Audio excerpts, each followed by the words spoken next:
Okay.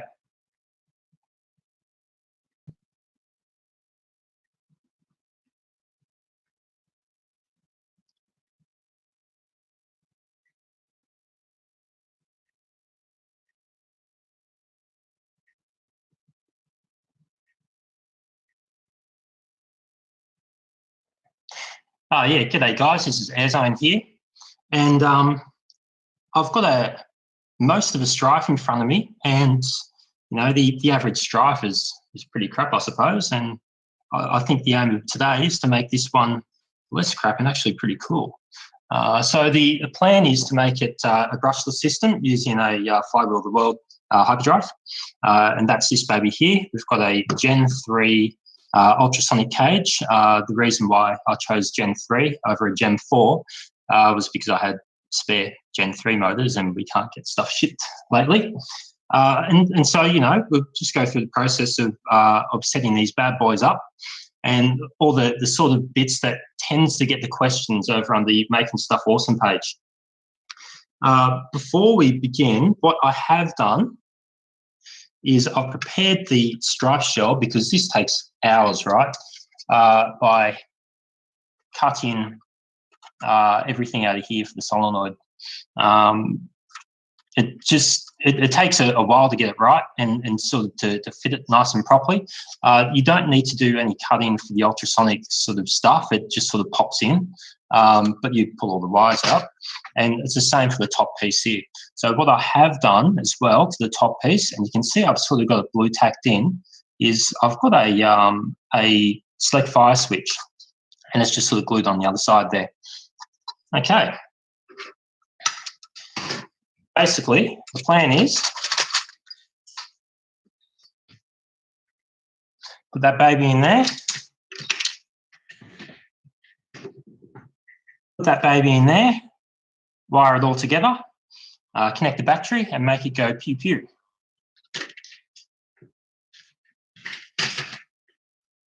We don't need any of this stuff yet,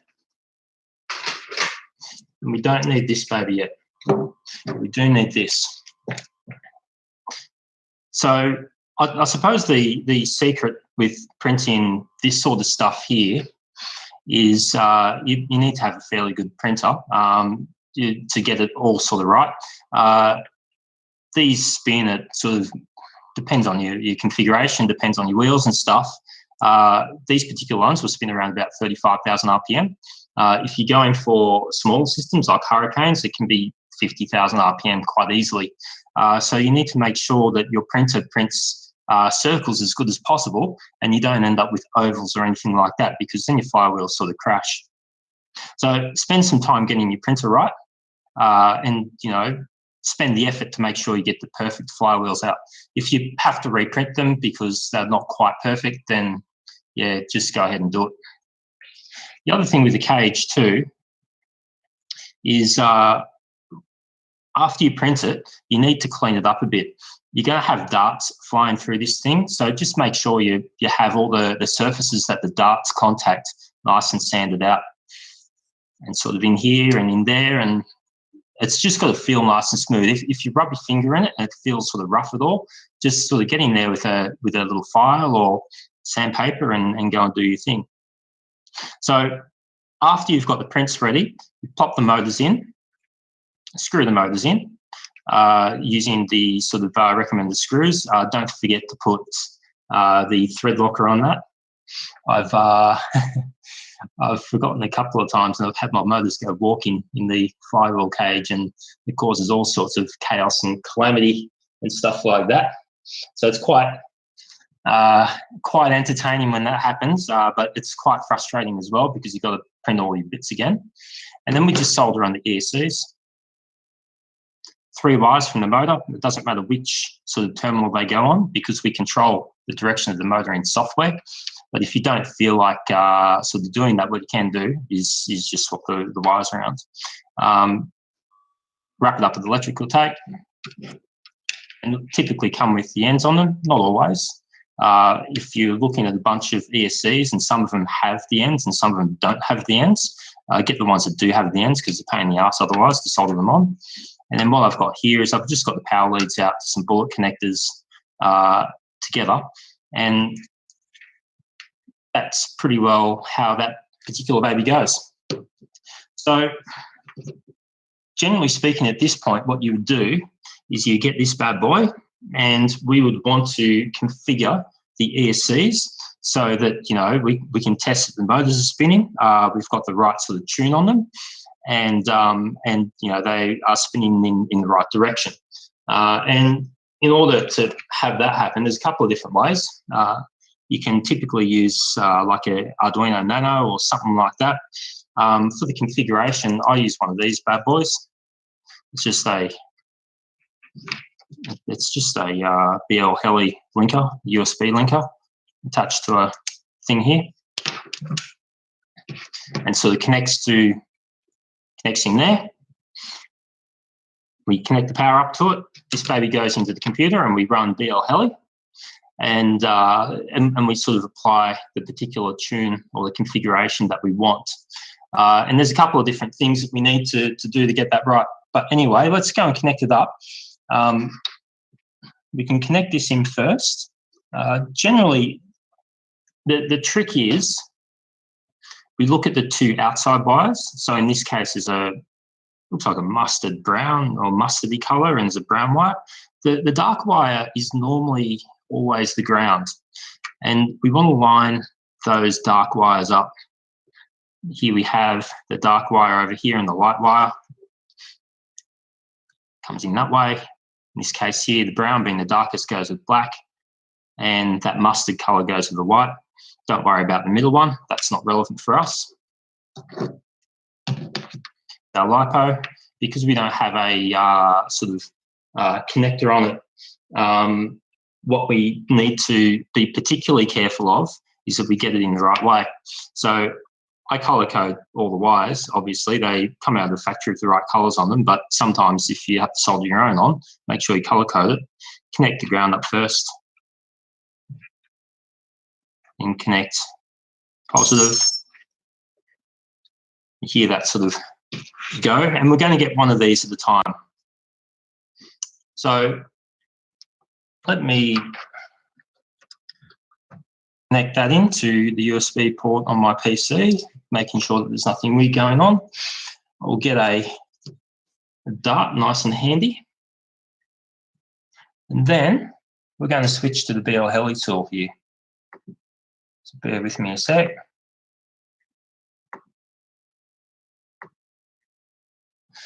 So the BL Heli tool looks a little bit like what you see over on the right-hand side of the screen. There's actually 4 columns of options, but the first 3 have got the most important. And we just need to make sure we select the right serial port here. That's easy. Connect. And then we click the read button.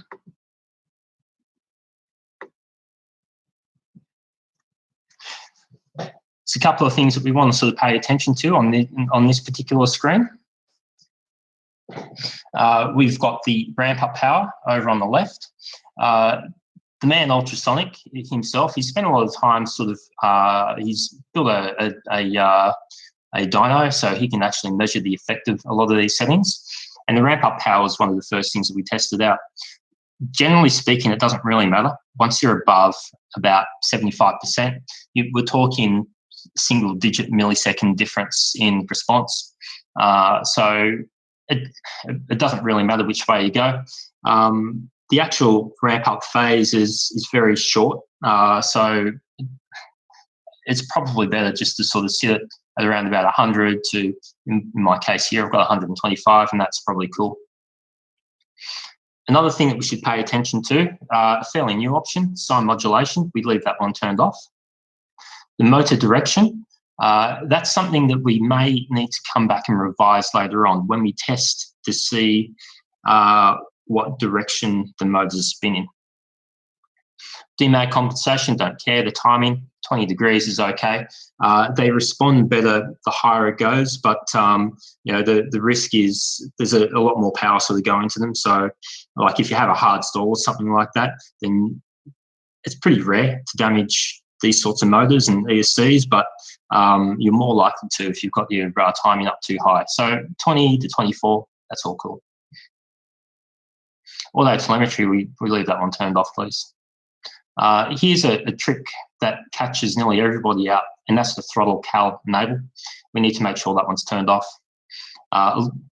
It's the default position is on, and a lot of people don't see. We need to ensure that the minimum and maximum throttle values are like what we see here. So the minimum should be just over 1,000. The maximum should be just under 2,000. And that gives us a bit of a buffer zone when we send our signal across to the EC. Now, just on the fourth column, there's an option called Pwm Frequency. That one we should leave fairly high at 48%. 48 kilohertz is fine. And the one that traps everybody out is the beacon. So you probably hear it when somebody's got a brushless blaster on the field and they're sort of between games and it starts beeping. And it's annoying and it's aggravating. That's the beacon, and the whole point of the beacon is that if you're flying a drone and your drone crashes and it loses signal, then it will start beeping after a while, and that way you can it helps you try and find it. We don't have that problem when we're building brushless blasters because they're always in our hands or on our table or where we left them last, so we don't need them chirping at us. And we should turn the beacon delay to off if you want the beeping to stop. If you like it to beep, then by all means. And if you have the BL Heli 32, which is the recommended choice for the BL Heli variety, then what you can do as well is set some startup music. So instead of the dee-dee-dee, that sort of thing, what it does is you can have something like Rickroll or X-Files or whatever it is, right? You can set your own music to it. The one trap about that, though, is that we have the startup beep volume, which is the music volume. We need to leave that fairly low. If we put that up too high, what can happen is you can blow your MOSFETs out on the ESC, and you can also melt the motor. Apparently, that's quite a common thing over in the drone world. Where they sort of set it up too high and they blow out all their electronics. So, it's okay sort of up to 40, but when you start going past that, then it's getting a little bit too loud. So the beeping actually comes from the motors too, so that's why it's a little bit sort of risky.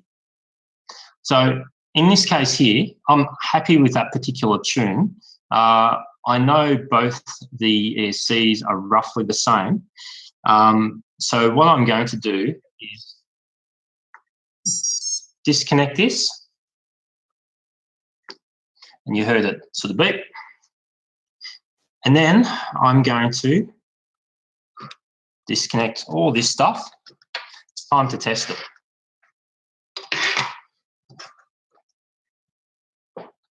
Now, because we are using brushless, at some point you're going to have some form of microprocessor or microcontroller in it. It'll either be something like what I am going to use here, which is an Arduino, or a Nano, or an Arduino Pro Micro, or if you've gone for one of the an Arduino brushless minis, you can do this as well. But basically what we want to do is for that motor that we've just tuned, we want to start the wheels up and see if the wheels are rotating in the right direction. Because it kind of sucks if one of them is going in one way and the other one's going in the wrong direction. So I have, because I do this all the time, I've got an Arduino that's specifically set up for it. So I'll connect this into the USB port again. I don't need to run anything on Arduino because I know the firmware is already on this to support that. But we are going to connect the wires. Now, for convenience, I've got these the same. So black goes into black, white goes into white. And we could hear it chirp. So that says that it's got a signal. Now, it should run a fairly low speed, and we can see that. We'll just hold this so it doesn't sort of jump off the table. why I've got this dart. You can see that wheel's going backwards.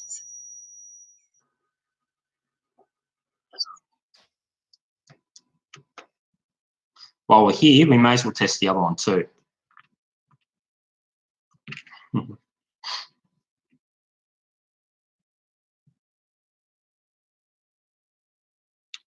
Okay.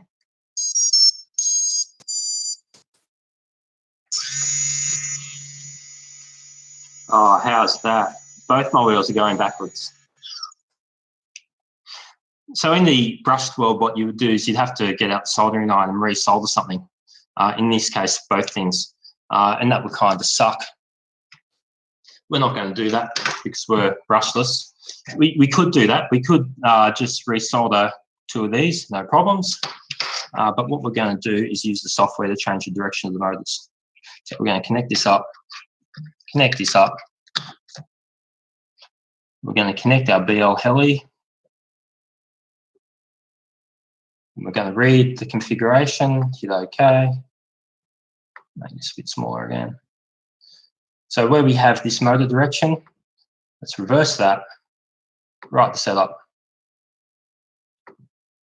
disconnect him, and we're going to do the other one too.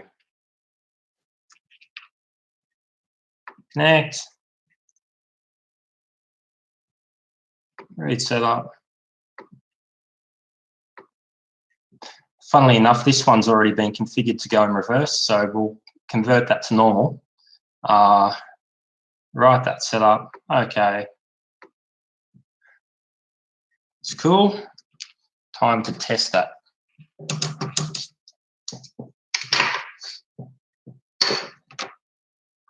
All right, let's get this baby in here.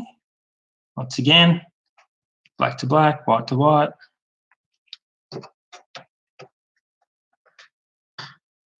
Power that up.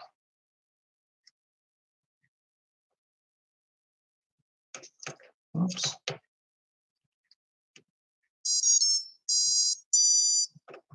Premature there.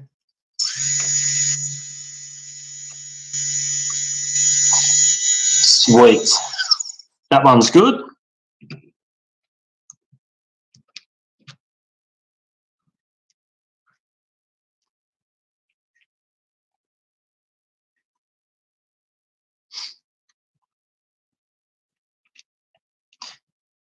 We just wait for this.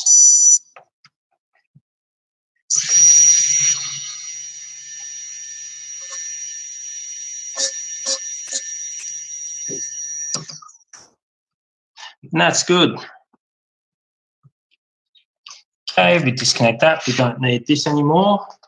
We've done our tuning. I'm happy with that. We disconnect the positive first, please.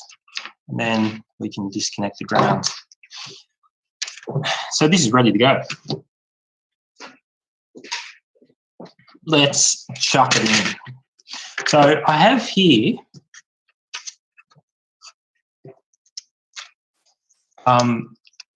a cutout so we can get our wires sort of through no problems. And I've also got a cutout here so that we can get the signal wires through here, but the battery wire is just going to come up this way, the traditional sort of wiring route for Stryfe.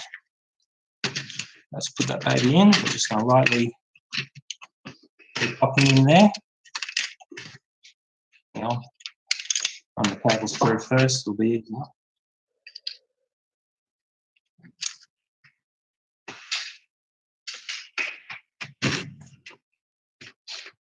Okay, we can stick one of them through. That's probably okay too.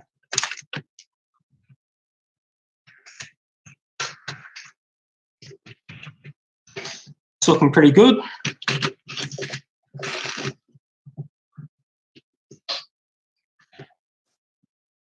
And then we just sort of attach that down.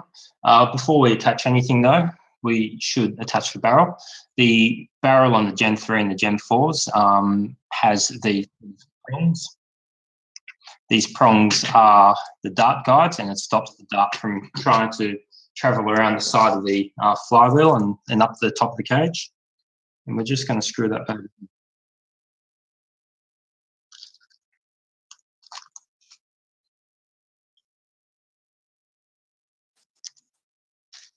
No.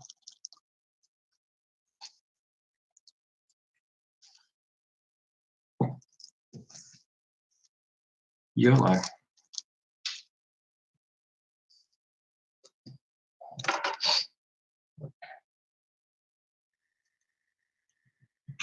I find it's easier just to start running them through first. Okay.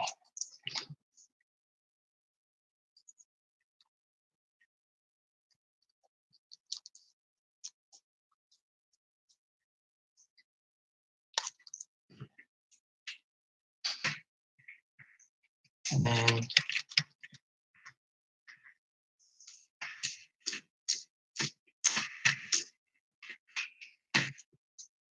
put these bad boys down.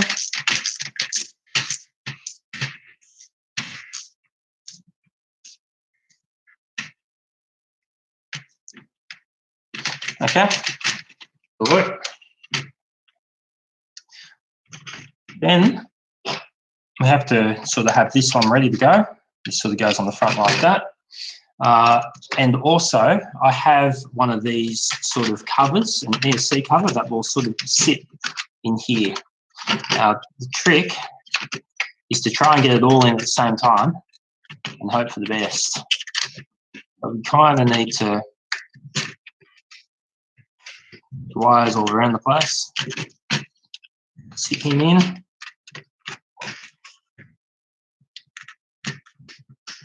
Okay, that's good. That's good. So let's screw this bad boy down. And what we can use for that are the original screws that were in that position. I think we've got a whole bunch of them in here.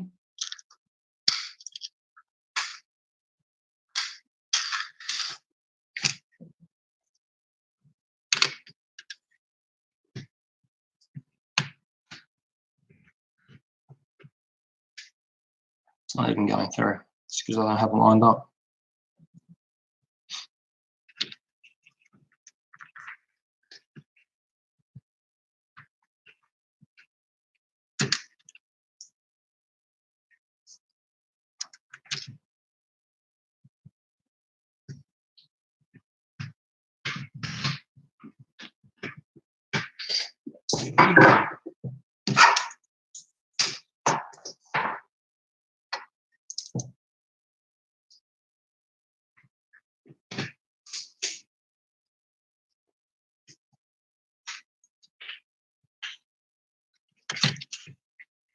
Okay, and let's get that bad boy through there. I think,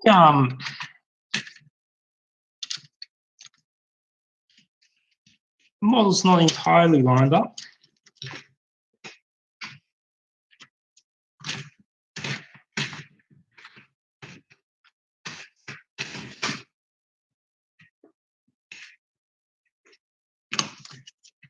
It sort of comes down on like that. Let's put this bad boy in.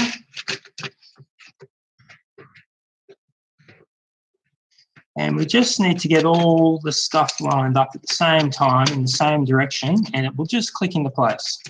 But it will fight you the entire way if you don't have it quite right.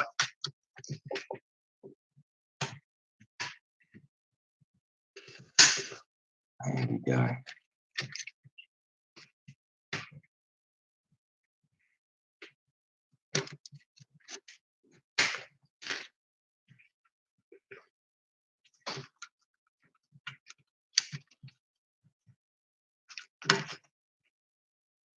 I don't think something's not quite lined up right. I think it's this bad boy here.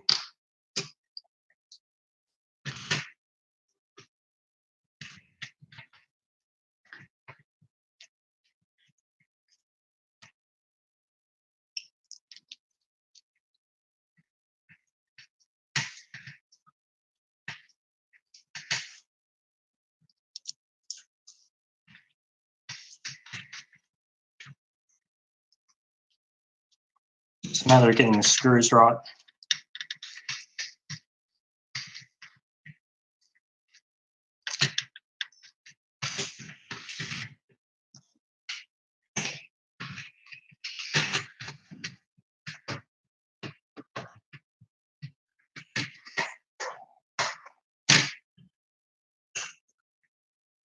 There we go. That's in. Bloody hell. What an adventure.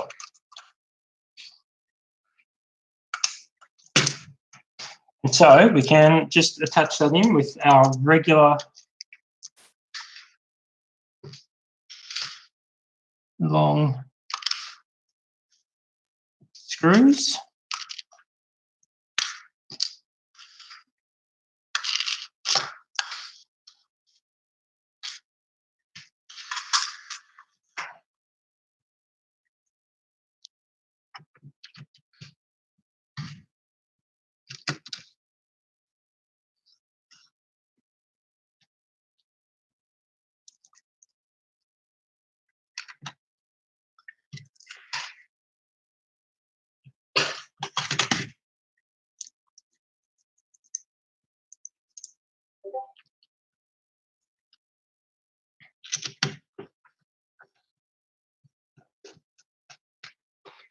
Just goes in like that.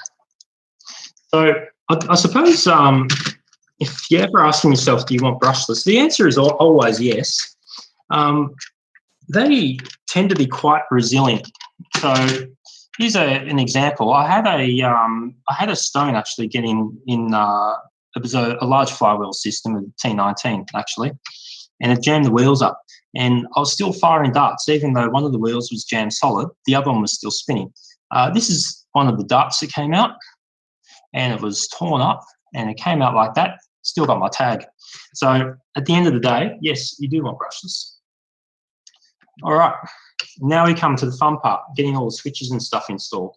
So if you were just making semi-auto blaster, then you're nearly done. You just put your pusher back in, and then you sort of attach your the thing that's generating the signal. Like if it's one of these bad boys here, you plug your ESC into those two there, and that's it.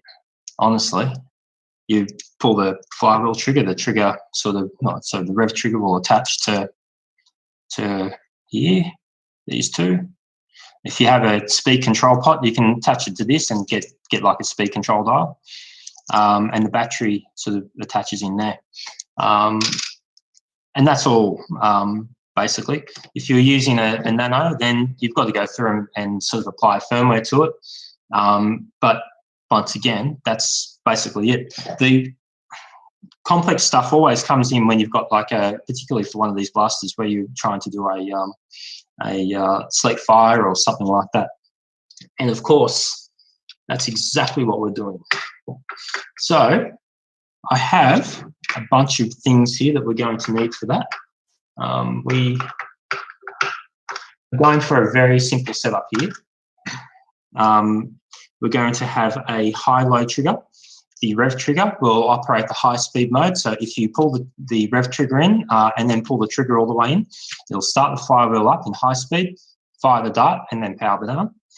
If you leave the rev trigger sort of unpressed, then ideally it should start up in the low-speed mode, so that if you wanted to duck around the corner and point blank somebody, then you don't have to hit them with 170 odd FPS. You can sort of hit them at 100, and I'm sure they would appreciate that. And there's no extra effort for you. There's no sort of additional latency or anything like that. But the way we need to get this done is we need to snake this through. And this here is just the original rev trigger switch. I've just sort of cut everything off and attached longer wires to it. Now we've got, this is rev trigger. We've got some rev trigger parts in here. I think we need two of them, right? Two screws, two of those screws. We want is the lock. Now what I would typically do is I typically leave the lock in place, but then I put the spring in down the bottom here. And that offers support to the rev trigger. You can then put the rev trigger in place. So that moves, and you don't need to have the rev trigger down there's no safety switch. We can sort of put that baby in there, no problems. And then So there's only one screw. That's good.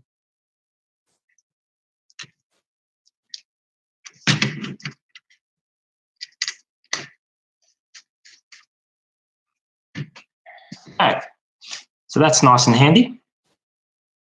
Then we've got this. This is the solenoid. I've put it in the cage. I've cleaned the cage up to make sure it's nice and smooth and everything. And I have a single spring in it. I have a just a little O-ring down the back to sort of soften the blow a little bit. And the most important thing with this is when you print it, you need to make sure the guide rail inside is smooth. And I lubricate them as well.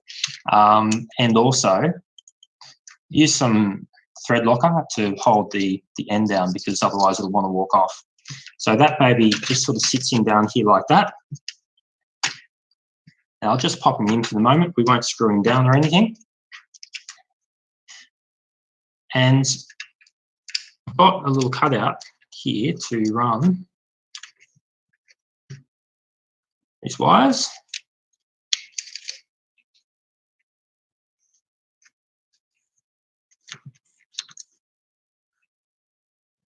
One,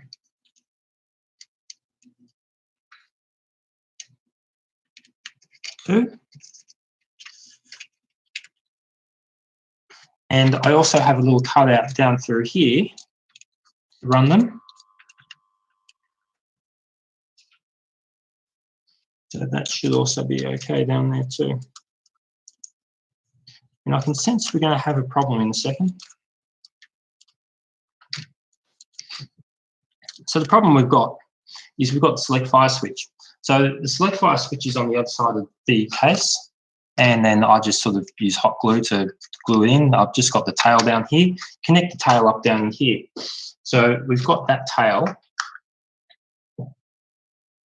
I think we might be able to get away with it. So we just pop these babies down in here too.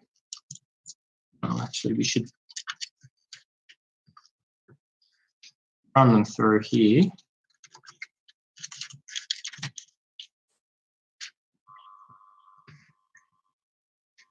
You see, Stryfe, this is the hard part of the Stryfe. It's always tight down here. Now, how's our trigger going to move on that? I think the trigger will be fine. And we can pop these bad boys down there. Once again, run them through. So the select fire switch has got 3 wires because it's a, in this case, it's a, we've got it set up as a 3-position switch. That way we can have a full auto and a burst shot and all that sort of stuff. So that makes it quite convenient.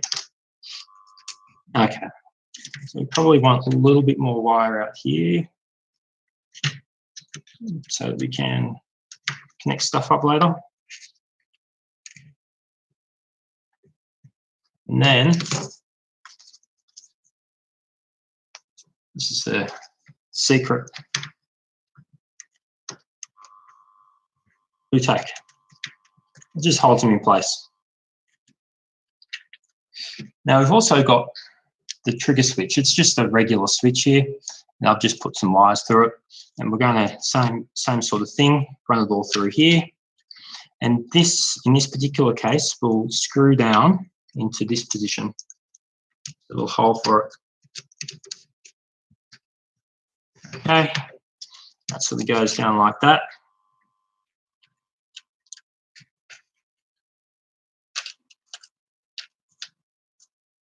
I think pretty good there.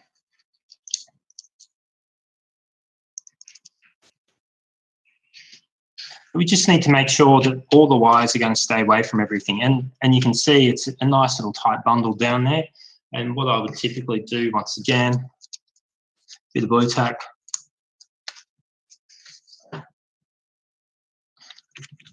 And just pop it in. Somewhere like that. It sort of keeps it out of the way. Now I think we can attach our trigger. So that's moving or sitting quite fine.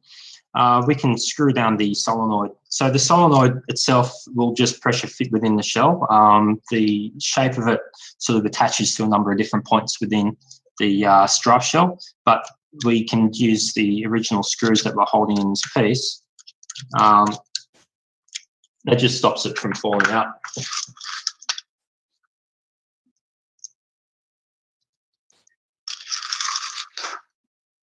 So that one there. Because otherwise we're going to be fighting with the solenoid the whole way. Okay.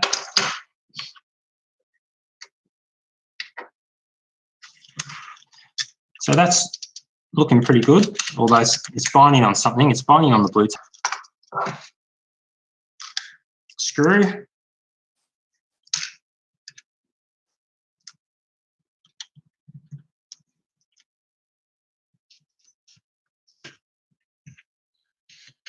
There we go.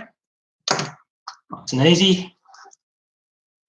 So the complex shape of the solenoid cage is here that it sort of supports the trigger sort of area, and then you've got it holds the switch and all that sort of stuff. So it's designed to make this actually quite easy. So you don't have to stuff around with hot glue or anything like that.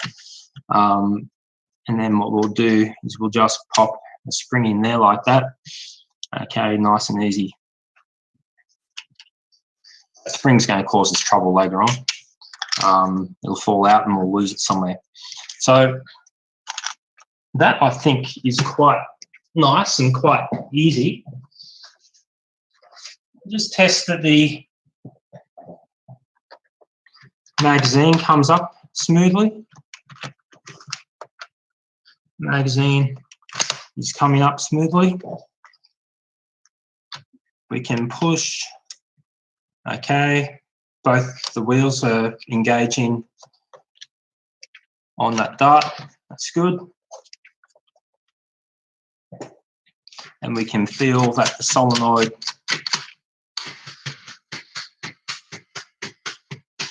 is moving easily. It's not being attaching anything to the back or anything like that. Yeah, I think we're good there. Now, one thing with the hyperdrive it's a different story with the 35mm is that with the hyperdrive you actually need to tunnel out more of the area down here, so more of the battery shell or battery cage area, because it's got a bigger sort of pusher at the back. But you don't need to worry so much around what's going up around the back here. It's a lot easier to fit one of these in, by the way, despite that small inconvenience. I pop this baby over here like that. So what do we got? Got the ESC. We've got these. We've got the power wires. We've got this. Okay, one other thing that I do have is a harness. The harness, this end will connect to our Arduino. This end will connect to these, and this will go at the back. We'll trim it to the right length. An Arduino will connect to the solenoid, and I've got this little pissy little thing here. I actually cut this off a small LiPo battery when I put a XT60 on that. So it'll be interesting to fit that, but it'll work. It's just the JST, little JST connector. And that's nearly it. The only other thing too is we've got our Bluetooth module. So that's right, this particular blaster here, we're going to do all the setup using Bluetooth. It won't fire with Bluetooth, at least not with that particular firmware, but it will. You'll be able to adjust the speed and the rate of fire and all that sort of stuff by using your phone. The other two things that we will need to connect the ESCs to an Arduino, we're going to use these. And these are just some other little harnesses I've made up. So let's turn on our soldering on. We'll get some of that ready. If you haven't seen an Arduino, this is what it is. An Arduino is basically an Arduino, but it's got all the extra bits on it that a nerfer might particularly like. So we have obviously the chip. It uses a one of the more modern micro USB connectors as opposed to the older style that nobody has anymore. It's got quite a powerful logic power supply, and that is sort of in this area here. And then we've got a large sort of powerful half H bridge. So this will allow it to power a continuous current of about, without warming up the board or anything like that, about 30 amps. But we're talking 100 amp burst current quite easily. So whatever motor you want, this will take it. And even if you have one of those big Chronos 2 or something like that, and you're using that as a pusher motor, and you sort it out, you'll burn up your motor before you burn this thing. And all we got to do is solder it up like any Arduino. So I have my wiring diagram that I need to sort of follow. I put those in the firmware so I know what sort of things to connect to. And they're all just labeled digital or analog or whatever. We've got a bunch of ground over here and some power over here. That's what we need. All of this stuff here, I think we are okay with that. Before we get too involved, this is going to be a real pain in the neck to solder on, so let's do it now.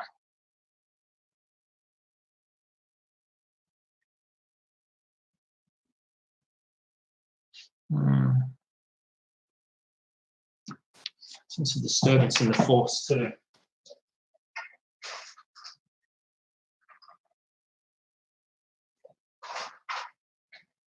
All right, let's get this baby up. Move this to the side. I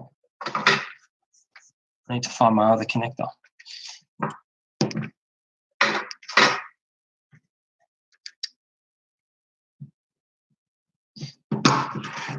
So because this is the high current section, what we're going to do is run quite hot. So 400 degrees.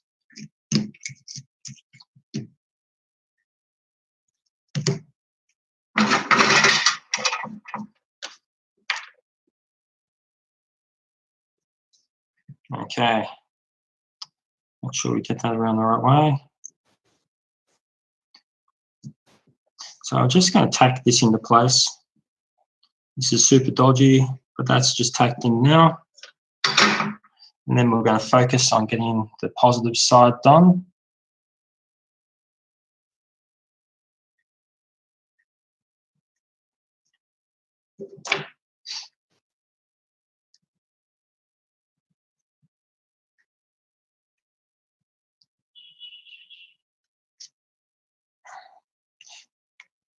I'd normally recommend using a longer cable, but this is all I had. So this is what we're going to use.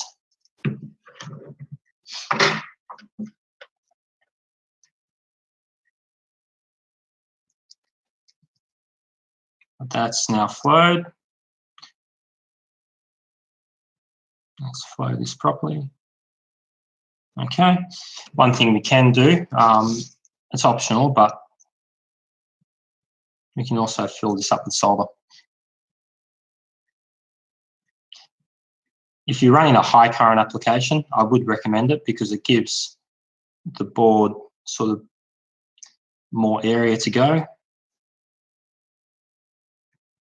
Just like that. And that's in. Now I need to go get my other cable.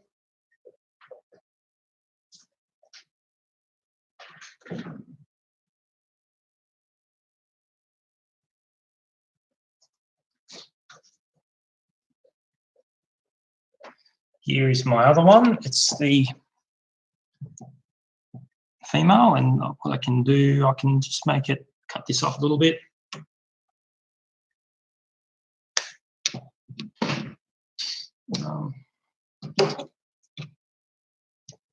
One of these bad boys here, they're great.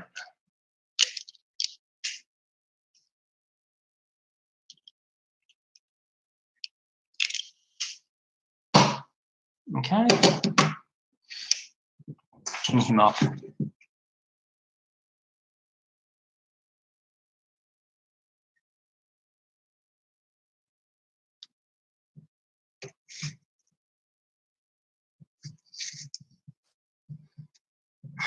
So I have a question about the OptiCrush wheels. OptiCrush wheels are all great and all, but it's not enough crush for me. I've mentioned something I would like to do, and it's called the singularity wheel. And the crush is so tight that anything that goes inside will form a singularity. I'm not quite sure what happens after that though.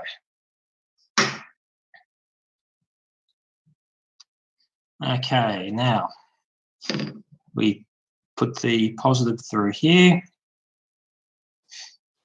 Similar story. I'm just going to tack it down and then we can flow it properly in a bit. Okay, and I'll just tack it down so it holds it in place.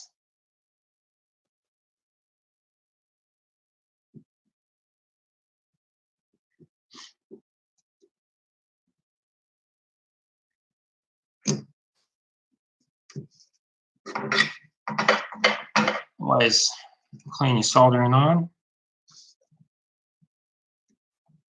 Let's just take that down. Okay. Cool, let's do this properly.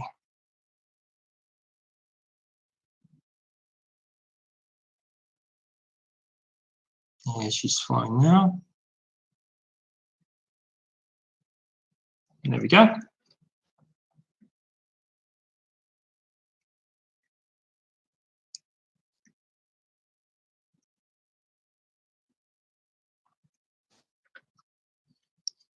So there we have it.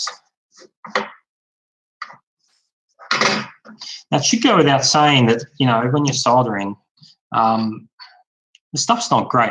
Obviously you don't breathe the fumes or anything, but also don't forget to wash your hands afterwards too, right? All right, now let me move across to my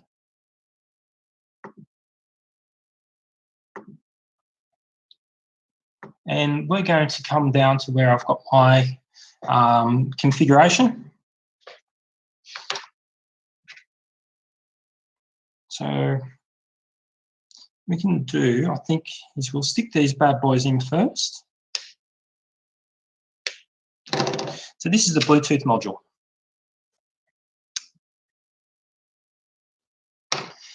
When I soldered that up, I had a wiring diagram to know what color is what.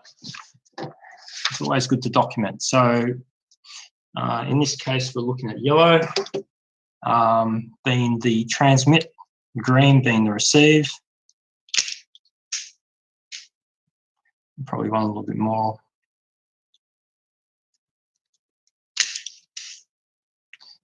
Red being 5 volts, black being ground,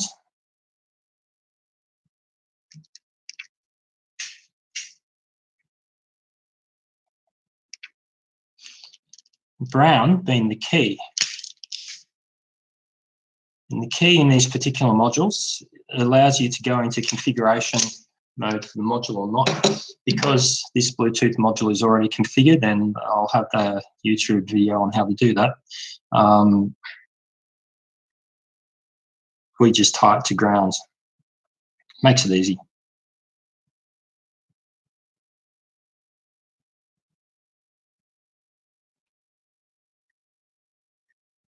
So when you're soldering on a Nano or an Arduino or anything like that, generally you don't need a lot of heat.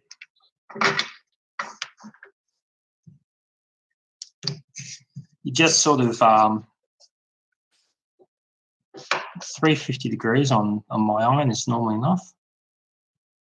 We tin everything.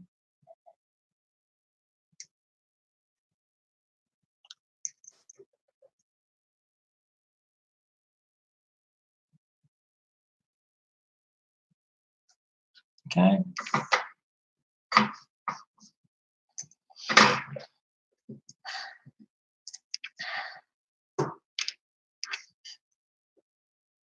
But one of the things with the Nanos is, well, sorry, with the Arduinos is when you're soldering the ground, you actually need a lot of heat because there's massive ground sort of pads on this.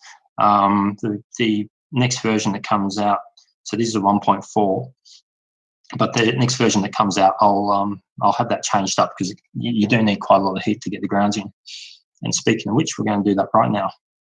So we're going to do both the black and the brown, and we're going to stick it in the ground somewhere. Here we go. We can go right next to each other.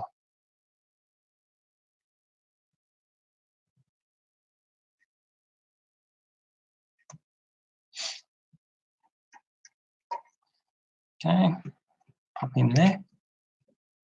Now, the hard part with this is just getting it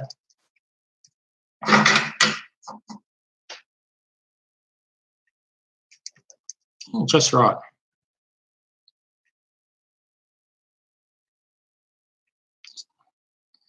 Okay, so that's not going to go anywhere. We'll take, we'll do it properly now.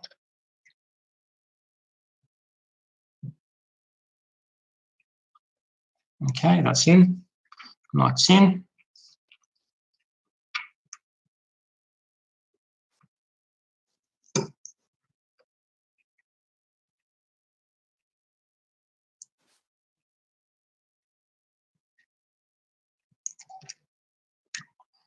And just spend the time to make sure they soldered in correctly. Okay, that's good. The red can go to the 5-volt section, and that's right next to that, funnily enough. Now, we won't need a lot of heat for this, which means it'll be nice and quick.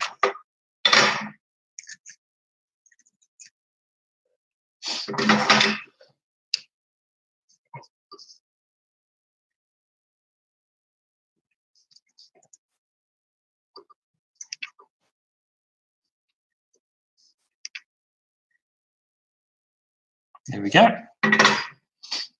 Okay, so yellow is TXD, so that's the transmit. We need to swap that over to the RX. Got to get this right. So RX is labelled over here on this pin. And I know that because it's actually, I write this stuff on the boards.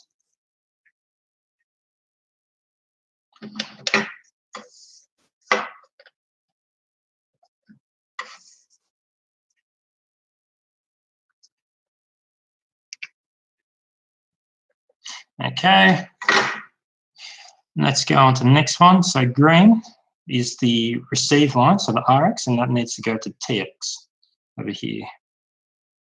So you should always swap TX and RX, because the transmit on one device is the receive on another device. That's how the serial works. Okay.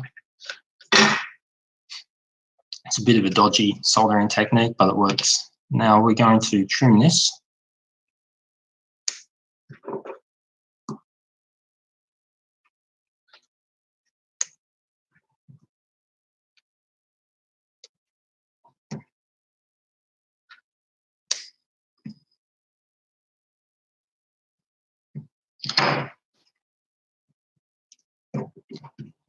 Other things.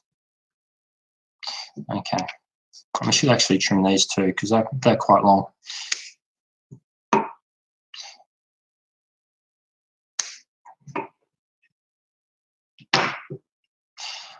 All right. Happy with that. That'll work. So this is ready to connect to Bluetooth. It's ready to connect to the solenoid and the battery. Okay. Now, the headache. Before we get involved too much in the headache items, we can get these babies done. So these are the Esc Signal Wires. We can do exactly the same as what we're doing then. So in this particular firmware, the Esc Signal Wires goes to pins 9 and 10. All of my stuff is pins 9 and 10 for ESCs because pins 9 and 10 connect to the special hardware within an Arduino that allows you to generate the signal for an ESC without using the CPU. So you can have the signal on any pin using what they call the servo library, but you sacrifice CPU power, And there's not a lot of CPU power in these things.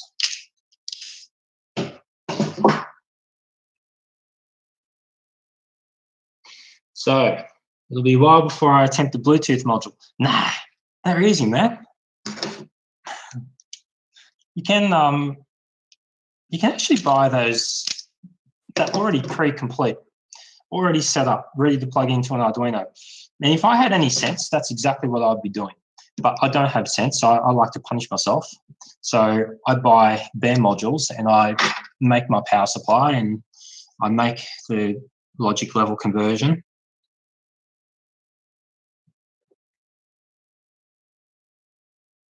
Okay, that's that one tinned.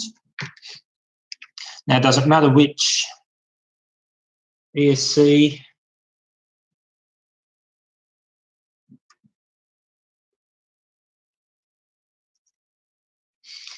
just the job, talking about lead-free solder. Yes, lead-free solder is definitely an option. I hate lead-free solder though. The Arduinos are made using lead-free solder, but whenever I do anything, I always use leaded solder. Lead solder it flows a lot easier.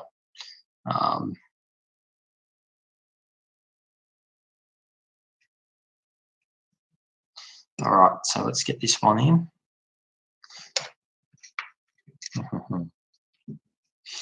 Maybe what I'll do is the signals first. So which one's first? We'll do 10, pin 10.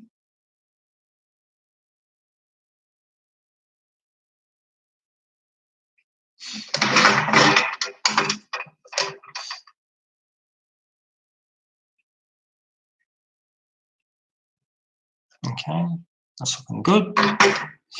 And we can do pin 9 as well while we're here.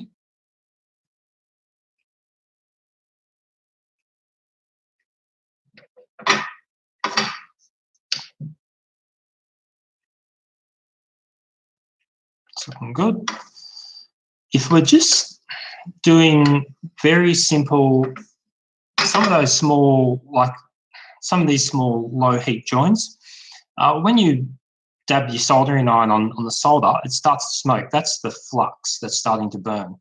And if it's just a small joint and you can get your soldering iron across before the smoke stops burning, then you're right to go. But it only works if you've got a clean iron. And you don't need a lot of heat or anything like that. But in this case, we definitely need the heat.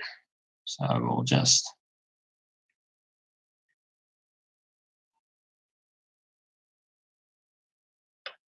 okay.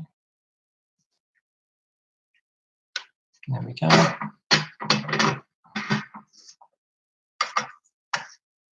And actually, got a small bridge back there, not that it matters because they're both grounds.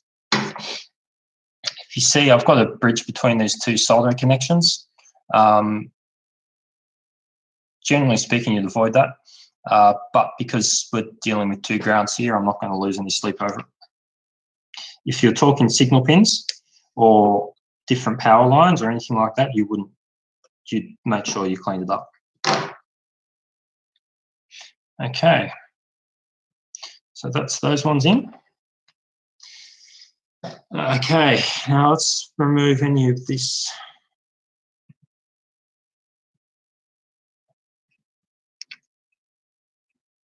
So just with washing your hands on this stuff as well, you should always even wash your hands before you go to the toilet, believe it or not.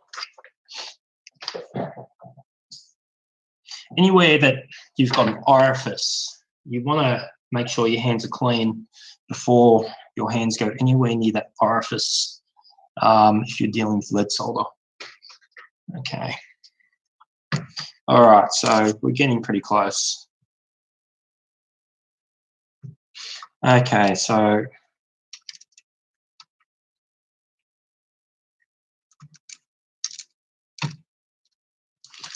I'm going to deal with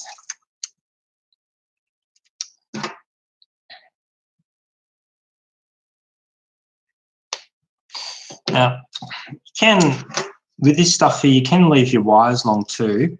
The thing with long wires is they need to be stored somewhere. And if you've got a tight build, long wires will make it really hard to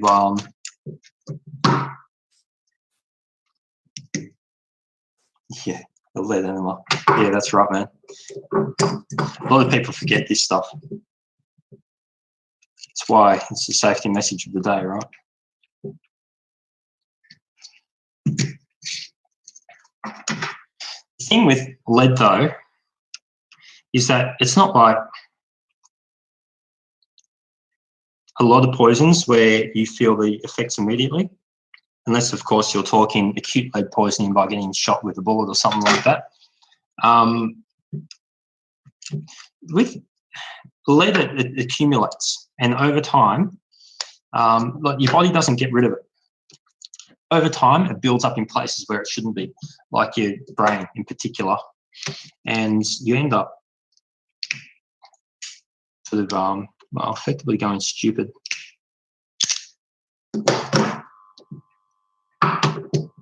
So if you don't take your precautions, you won't feel it hurting you until it's too late.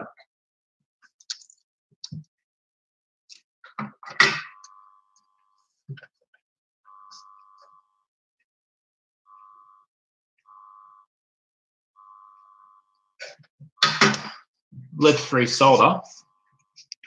Yeah.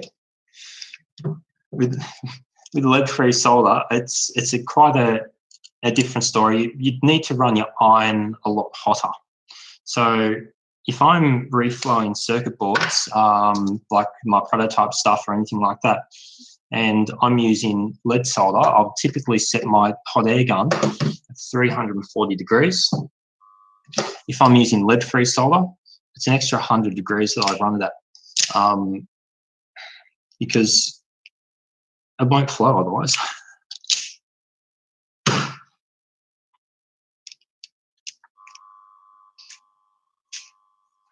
Okay, now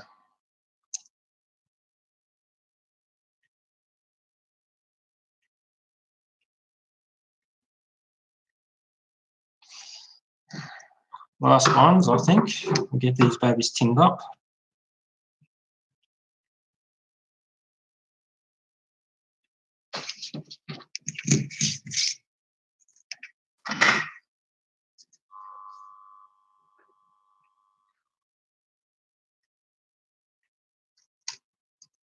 Okay.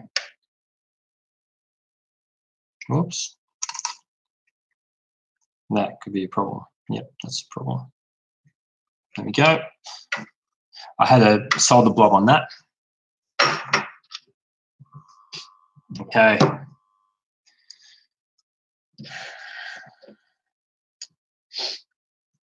All right, so select fire A and B are going to go to an Arduino's D13 and D12 according to my program listing there. So if I recall correctly, that is the these three. So D12 and D13 are over here.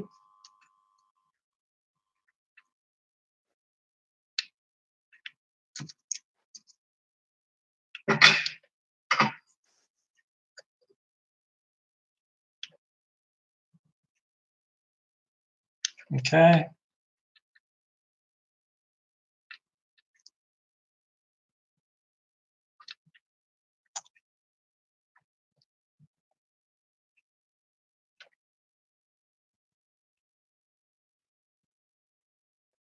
Oops, didn't get that in the right spot.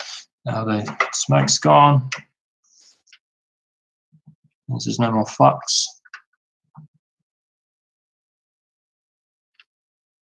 And that's a shit join, so we're going to do this properly.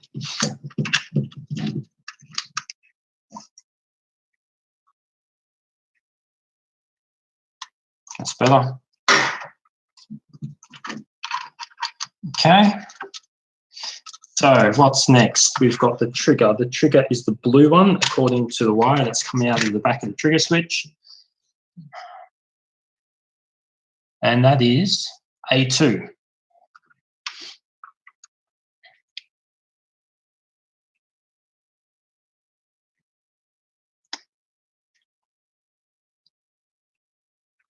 Okay, that is this one down here.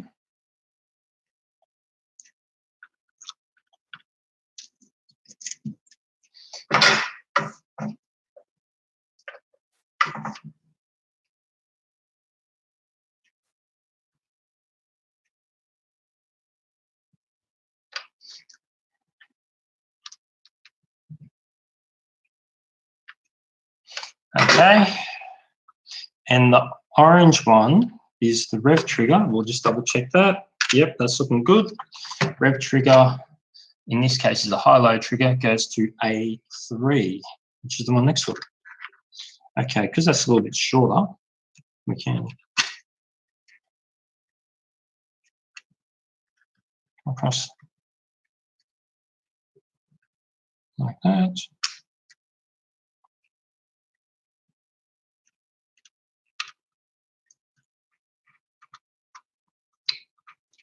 Now, this is where we're going to have trouble. I'll trim this down because otherwise it's going to be an easy bridge sort of soldering joint. Okay, we can put that one back up there now. Keep the tension out, the hole in place.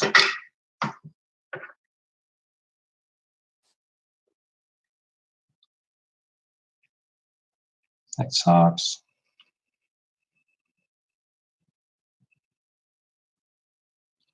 That's better.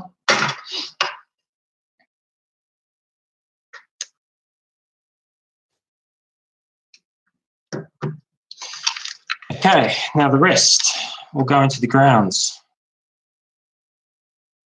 That one, we can pop them in over here. Okay, get as many in as we can.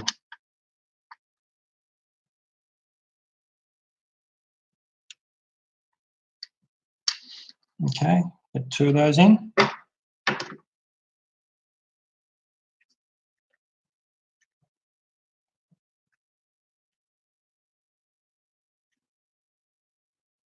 That's out.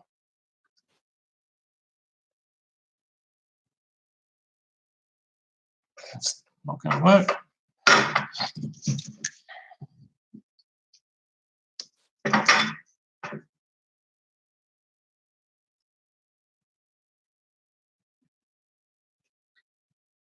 Okay, that's better. And the last one, last but definitely not least, is this one here.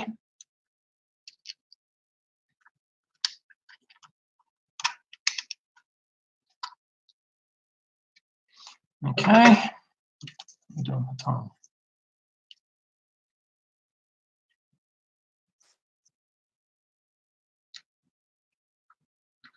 Okay, that's done.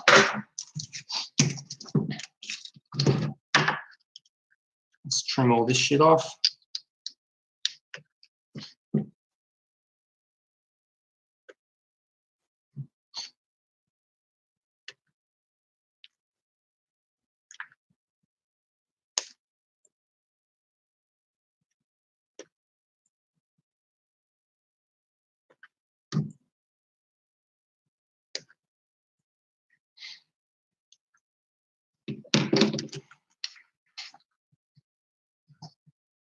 There we go. That sits nice and easy.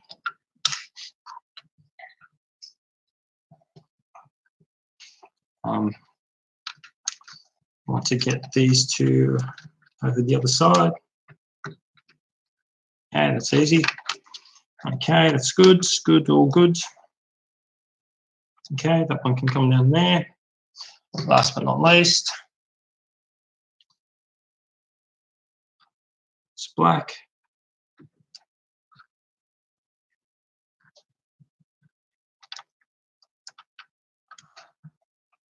Okay. I think we'll leave this at this length.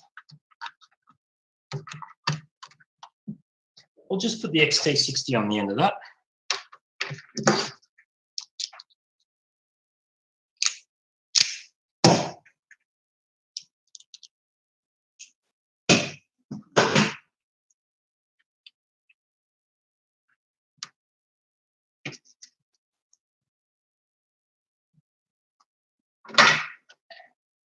Well, that's hit the 400. That's going to make this easy.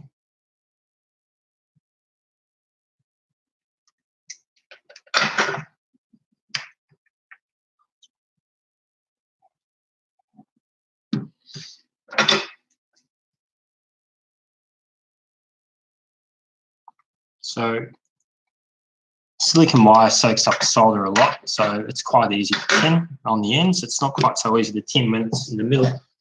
All right, where's my XT60? Here it is. And we've got some of this stuff.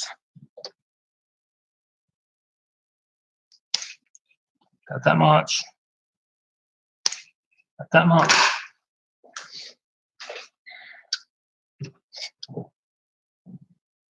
Okay.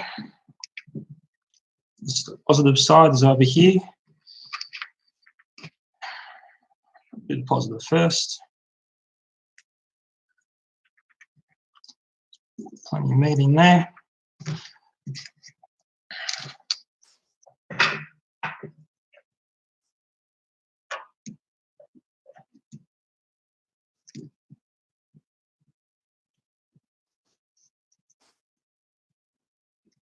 Let's fill that well up.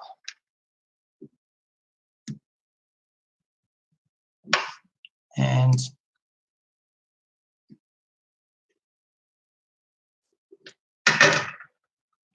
while that's still hot,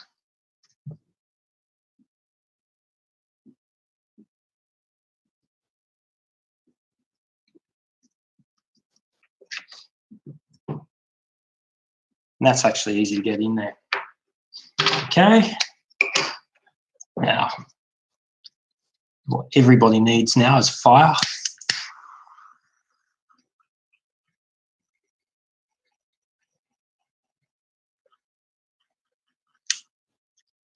I love it when fire's involved in anything, right?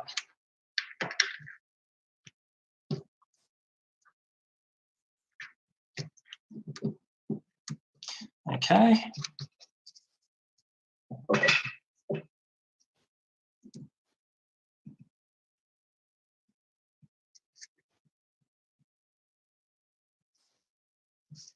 All right.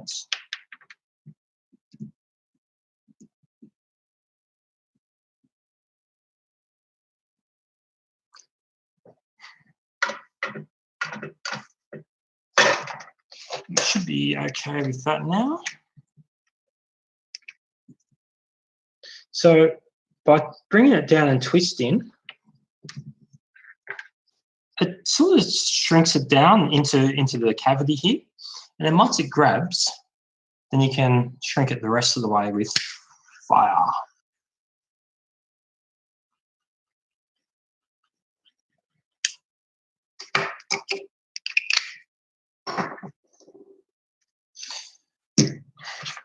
Okay, now I'm going to practice what I preach. Just give me 1 second, please.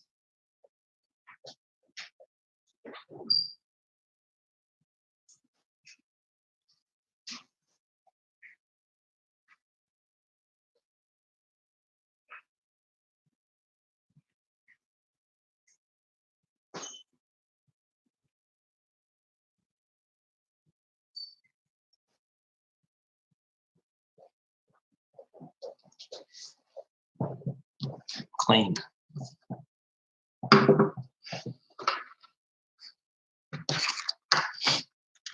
Okay, now we need to get somewhere for the XT60 to come out. So I'm thinking we use these ones over here. Let's put a notch down the back. That'll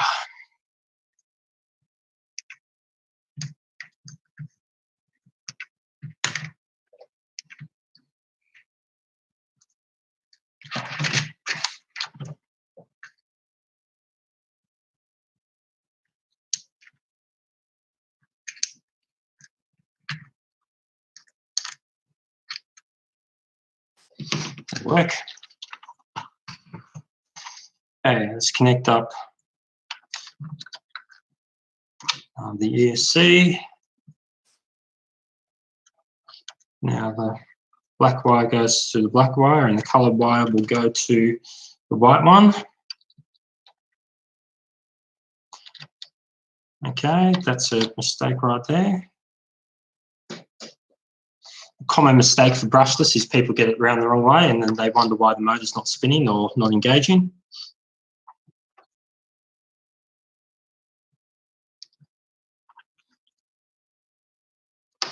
Okay, I've got my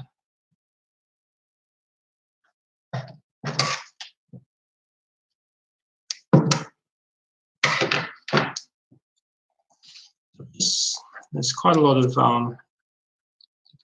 there's a 0.5 millimetre or so of copper coming out of that. Okay, what we can then do next, this one comes in there.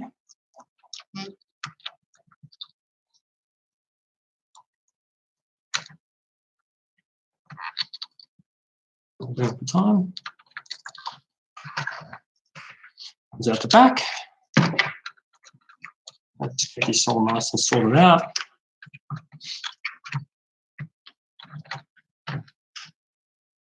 Okay, we'll come back with our blue tack here. Awesome stuff.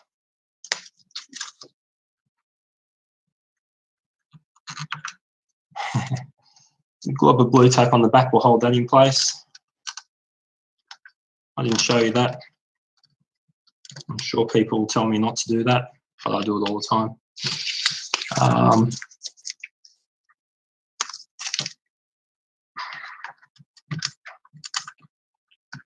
Just sort of mush it in there like that. Now the real question is whether or not the original battery door will fit, and I think it will, but I'm going to have to clean all this stuff off. But that's all beside the point for the moment. Coming around the back side here. Yeah, so this, I think having that blue tack in here was a mistake. That's probably more of a hot glue trick down here.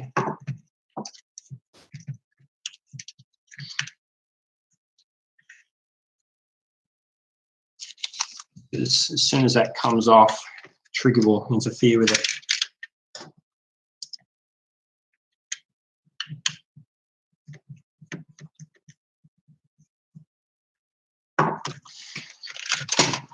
Alrighty, moment of truth. Are we going to blow anything up?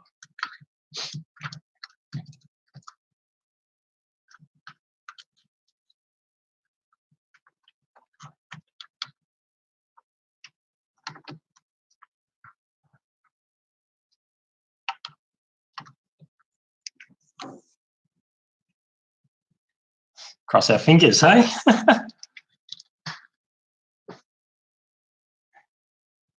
Nothing's blowing up. Let's come across to here. Look at all those COM ports. I think it's probably going to be 5. Let's see if we can upload it to that.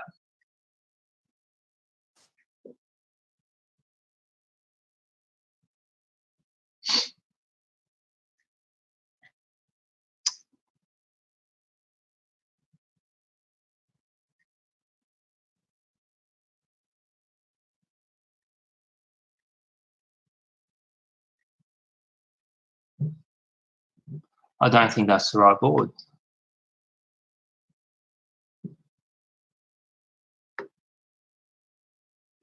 Nope. I'll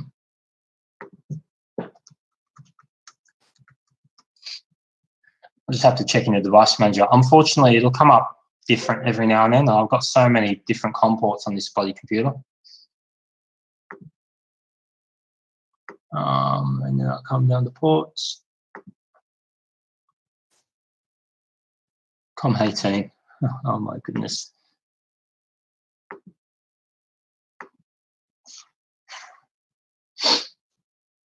Depends on what USB hub and all that sort of stuff you plug them into.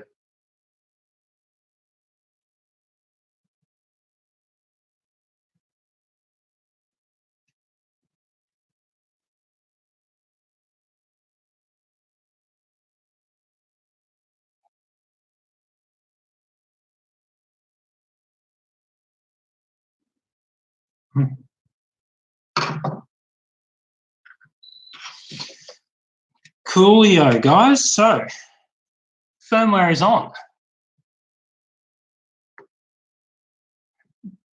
Now, what we can do, I don't expect it to be doing anything just yet.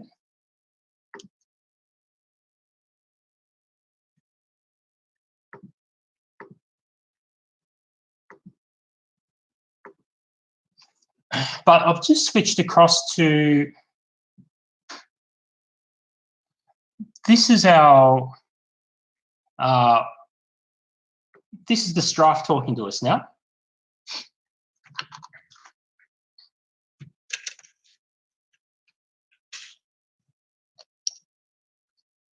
Okay, so first challenge. We've got the, yeah, this is going to be fun. We've got the switch light around the wrong way. So,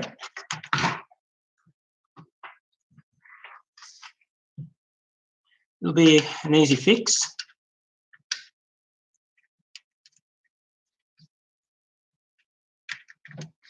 So the system has already told us that there's a problem with the switch. Try and get a little bit more wire out. There we go. Now I'm going to have to wash my hands again, but I'll do that later.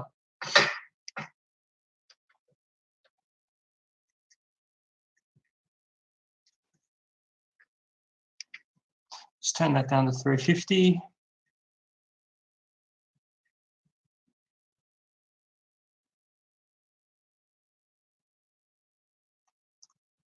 There we go.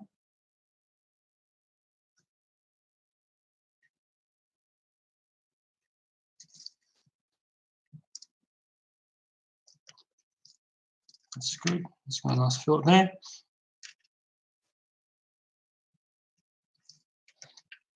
This is going to be a pain in the ass.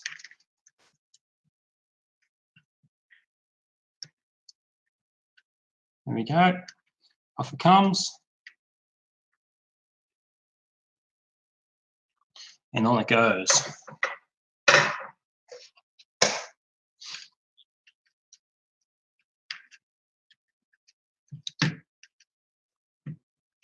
So the reason I knew about that was because the system was telling us that it was waiting for the trigger to be sort of in a safe position. And that was the opposite position to what I was expecting. Okay. Put this baby away. Plug that back in. Let's see what it comes up with.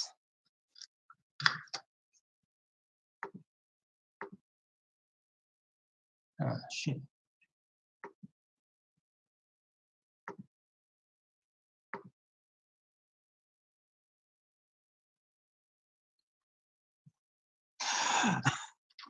Yeah, whoops, I just made a little boo-boo there, and I closed the window that I wanted to, had to be reset. Okay, cool. So that says that it's booted, and good. So what we can do now is just hit the question mark button, and this is going to give us all the configuration options for this particular blaster. So on an FDL or anything like that, you use the screen.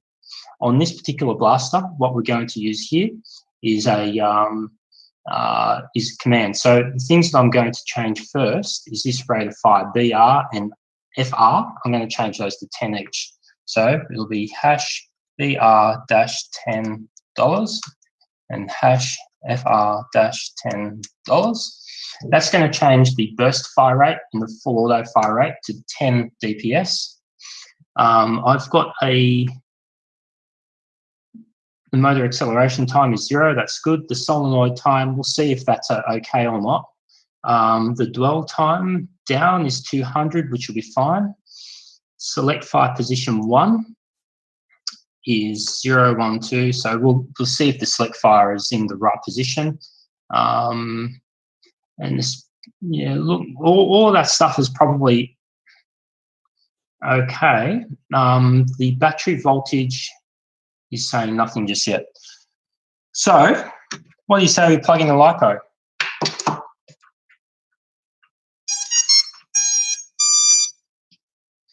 Give it a second.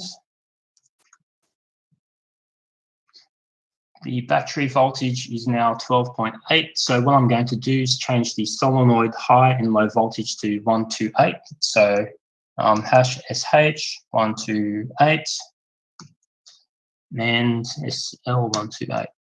Hash SL 128. So that should be now configured for 3S.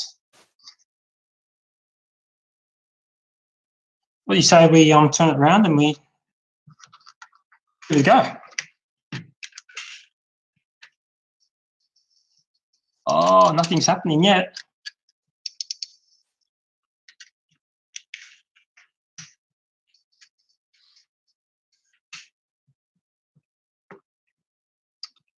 All right. So system mode.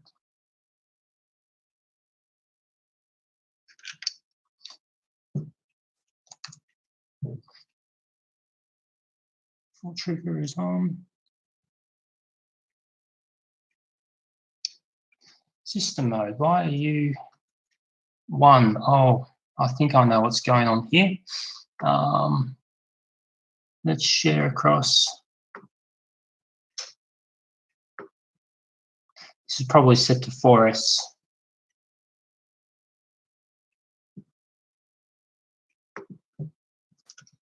Very, load that. So it's set to a 4S voltages. So it thought that the battery was too low and it had the under voltage protection turned on. And that's just so if your LiPo runs flat, then the bus will stop.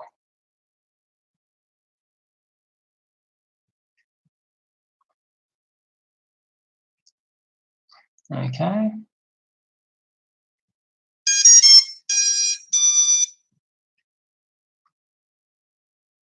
So it's ready and waiting. System mode is 0, that's great. Let's check to see. I didn't save those settings. So we want SH and SL again. SH 128, $sign.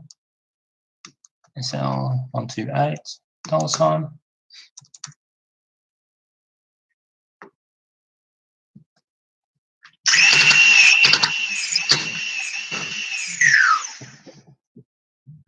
So what I can see is that it's running, obviously.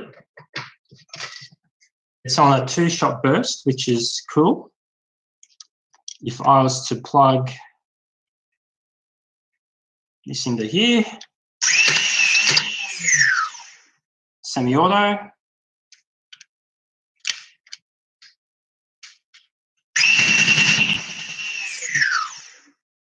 So what we can see is that the solenoid timing needs a bit of adjustment. So I think we add a bit more spring time. We come up to here, that's the solenoid retract time is 45. How about, we're gonna make it work. So we'll do SR 100.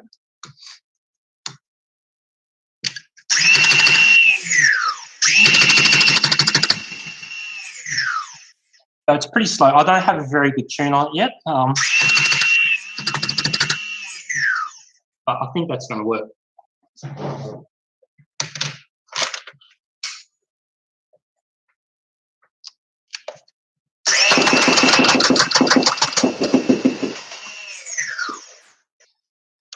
And there we have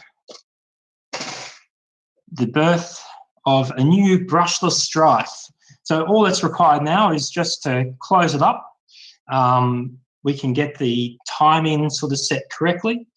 We can do the Bluetooth, attach the Bluetooth module, so that's no drama there. We can sort of pull him out.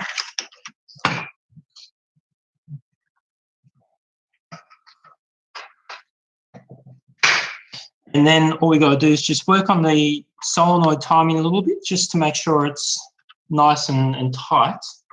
And if we were to plug this in here, then that means we won't need the USB cable anymore. So that's Bluetooth. Sit up there like that. Be jamming all of that sort of stuff in later. What do we got? We've got a string.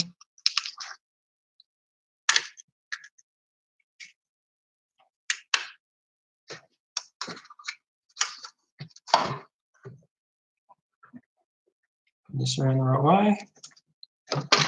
What else do we have? Got these ones. They look nice. I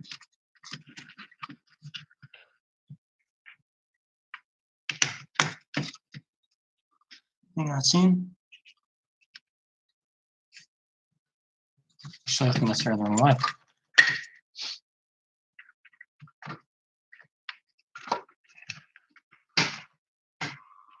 Better.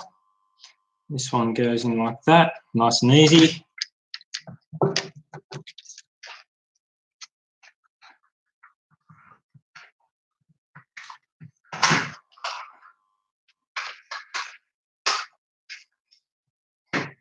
Whoops, we've nearly forgotten the most important piece.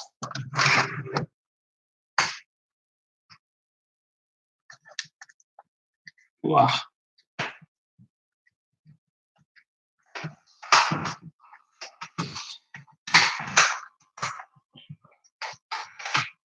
We'll just put a couple of screws in, we won't go the whole way, just enough to sort of hold it all together.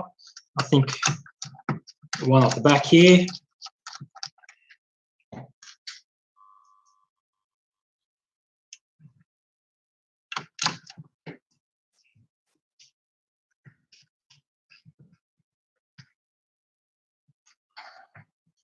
I forgot the cover as well. That's all right, we don't need that.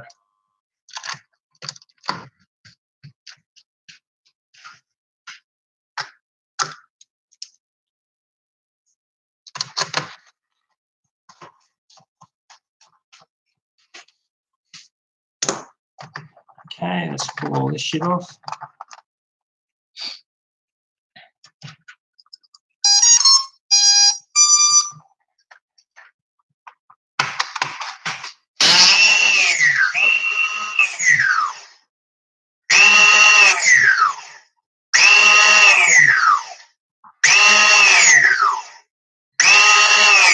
Just need to get the timing on the switch right.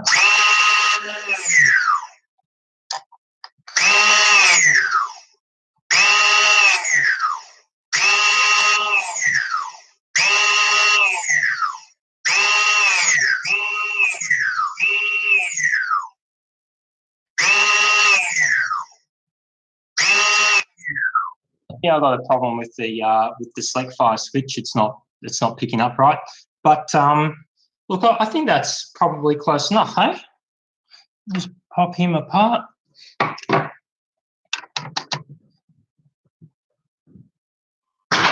Shit.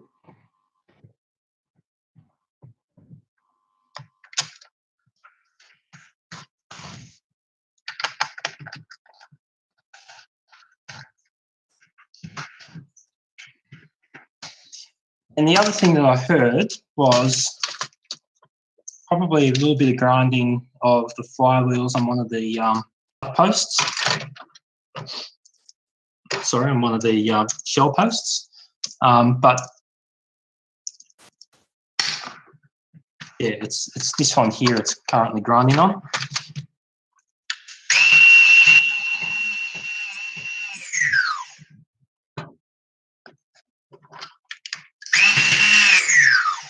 And there we go.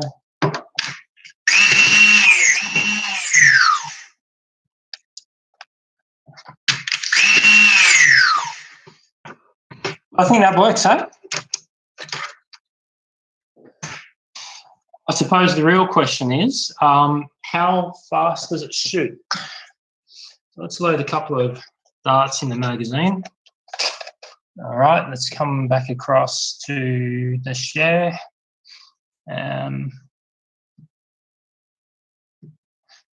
Which one of these? It's probably Let's try 15. Nope, it's not 15. Let's try 16.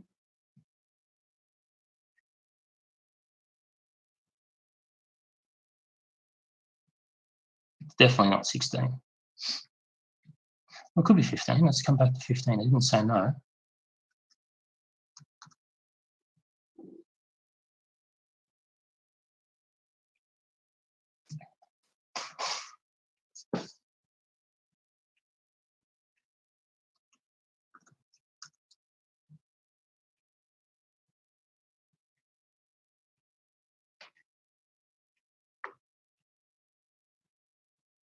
It's probably because I don't even have the bloody thing. Oh no, here it is. It's paired.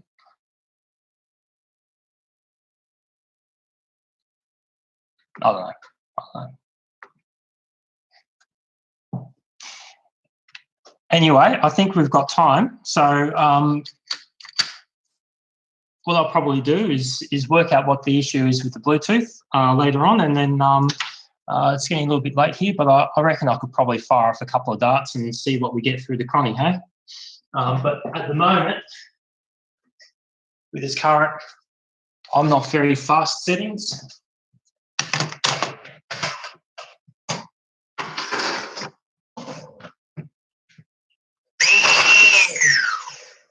FPS, but I expect this will probably get up to 160 to 170.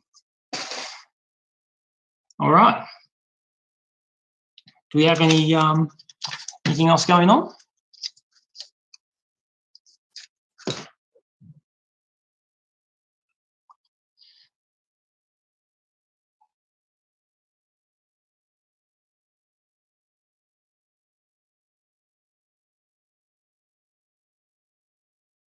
So at 5 a.m. Pacific Daylight Time, I believe we have next Just a Jolt and nerfkrig.dk. So it'll be great to tune in and see what these guys have got to bring to the table. But anyway, thanks very much for sort of listening. And oh, what's this? A question. Can we see the Caliburn? Do you really need to? Just hold on a second. And that's it.